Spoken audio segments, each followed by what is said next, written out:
Hello and welcome, अस्सलाम वालेकुम to my YouTube channel जिसका नाम है ईगर टू नो। आज हम बात करते हैं ये जो माफिया होता है ये कैसे वजूद में आई और इनका जो पहले काम था वो क्या हुआ करता था।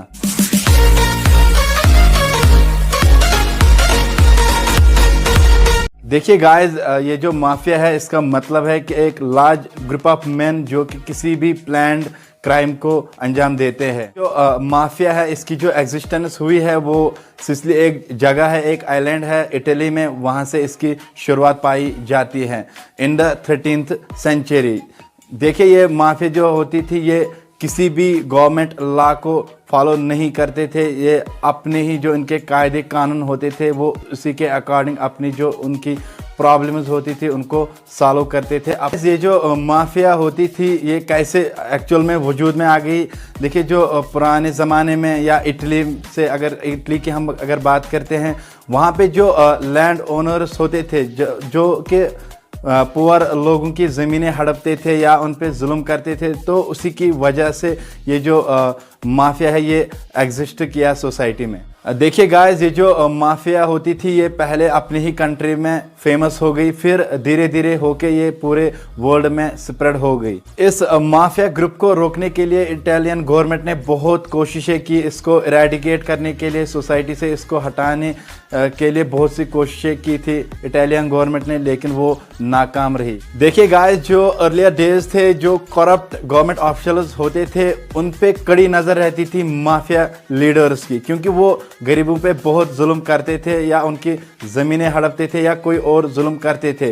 तो इस चीज़ को वो रिवेंज लेते थे, इन करप्ट गवर्नमेंट ऑफिशियल्स को वो रिवेंज लेते थे ताकि वो यही जो स्टोलन मनी या कुछ और जो उनके पास होता था वो उसको शेयर करते थे फिर गरीबों में। इनका जो ये काम था अगर हम देखें इस एंगल से तो ये बहुत ही अच्छा था, लेकिन एक चीज़ इसमें है कि वो जो है कानून को अपने हाथ में लेते थे, अपने हिसाब से जो है लॉज को फॉलो करते थे, वो अपने हिसाब से कानून को चलाते थे। देखिए गाइस, जो बourbon डायनासिटी एक यूरोपियन डायनासिटी थी, जो ही उसका डाउनफॉल शुरू हो गया 1860 ईस्वी के बाद इटली गवर्नमेंट ने बहुत ही कोशिशें की इस माफिया को सोसाइटी से इरेडिकेट करने के लिए, इसको हटाने के लिए, इससे छुटकारा पाने के लिए। लेकिन ये सोसाइटी में इसने माफिया ने इतनी छाप छोड़ी थी कि इसको सोसाइटी से निकालना या हटाना बहुत ही मुश्किल था, क्योंकि ये ऐसे काम करते थे जो लोगों को पसंद आ रहे थे, जो लोगों के हक में होते थे। फिर गाइस तकरीबन 60 साल के बाद फैसिस्ट रिजीम आया, एक मुसोलिनी फैसिस्ट रिजीम आया, जिन्होंने तकरीबन इस माफिया का सोसाइटी से इरेडिकेट किया। तकरीबन they were close to eliminate the mafia. फिर गाइस कुछ 25 सालों के बाद 1944 के बाद ये फिर से अपेरेंट हुए सोसाइटीज़ में, जिनसे लगता है कि इनका जो सफाया है वो पूरी तरह से सोसाइटी से नहीं किया जा सकता या किसी कंट्री से नहीं किया जा सकता। फिर 19th एंड 20th सेंचुरी के दरमियान इस पीरियड में कुछ माफिया मेंबर्स माइग्रेट किए यूएसए में, जहाँ पे उनको एक वाइटल पोजीशंस दिए गए, जैसे कि एग्जीक्यूटिव पोजीशंस दिए गए, जुडिशल पोजीशंस दिए गए और लेजिस्लेटिव पोजीशंस उनको वहाँ पे दिए गए। अब तक ये खाली इटली में ही प्रिवेल करता था, इटली में ही अपना जो नेटवर्क है उनका था, लेकिन जो अब ये माइग्रेट किए यूएसए में तो वहाँ पे इनको जब वाइटल पोजीशंस दिए, फिर ये यूएसए में भी इन्होंने अपने जो झंडे हैं वो गाड़ दिए, इन्होंने अपनी एक छाप छोड़ी उस सोसाइटी में, फिर ये इंटेग्रल पार्ट बने यूएसए के सोसाइटी की।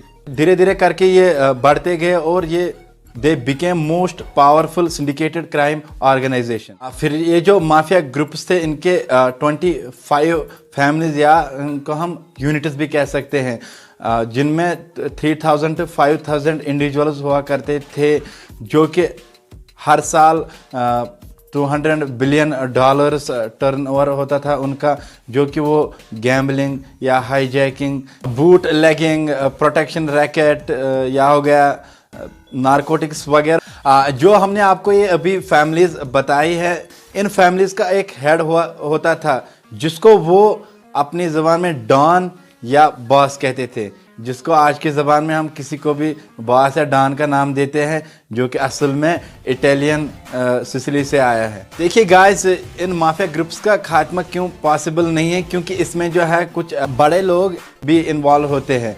तो गवर्नमेंट फिर ऑल ओवर द वर्ल्ड जो कंट्रीज़ है, इन्होंने आपस में ट्रीटीज़, एक्सट्रेडिशन ट्रीटीज़ साइन किए इसको खात्मे के लिए। और कुछ इसमें एजेंसीज भी आती है, इंटेलिजेंस एजेंसीज, इंटरपोल वगैरह आती है इसके खात्मे के लिए। आई होप आपको इस वीडियो में कुछ पता चल गया होगा माफिया के बारे में, कैसे वजूद में आ गई और इनका काम कैसे शुरू हुआ। अगर आपको हमारी ये कोशिशें पसंद आती होंगी तो प्लीज़ लाइक कीजिए हमारी इस वीडियो को और सब्सक्राइब भी कीजिए हमारी चैनल को, ताकि आपको जो है ऐसे ही हम और भी वीडियोस आपकी खिदमत में लाते रहेंगे। अगर आप कुछ भी सजेशन लिखना चाहते तो कमेंट सेक्शन में ज़रूर लिखिए, ताकि हम अपनी वीडियोस को और इम्प्रूव कर सके। तो मिलते हैं अगले वीडियो में, तब तक के लिए गुड बाय।